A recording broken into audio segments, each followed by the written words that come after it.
నమస్కారం. ఘంటారావానికి స్వాగతం. ముందుగా ప్రధానాంశాలు.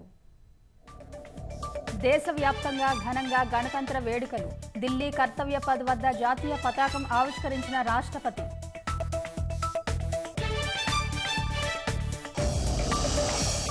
గణతంత్ర వేడుకల్లో ప్రత్యేక ఆకర్షణగా బ్రహ్మోస్ ఆకాశ క్షిపణులు. రాష్ట్రాలు, యువటీలు, కేంద్ర శాఖల శకటాల ప్రదర్శన. జాతీయ యుద్ధ స్మారకం వద్ద నివాళులర్పించిన ప్రధాని మోదీ. అమరవీరులకు రక్షణ మంత్రి త్రివిధ దళాల శ్రద్ధాంజలి.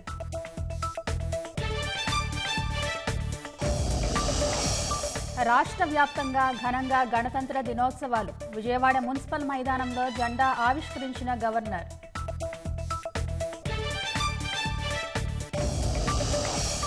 స్వర్ణాంధ్ర విజన్ దిశగా ప్రభుత్వం అడుగులు వేస్తోందన్న గవర్నర్. P4 విధానం ద్వారా రాష్ట్రంలో పెనుమార్పులు తెస్తున్నామని వెల్లడి.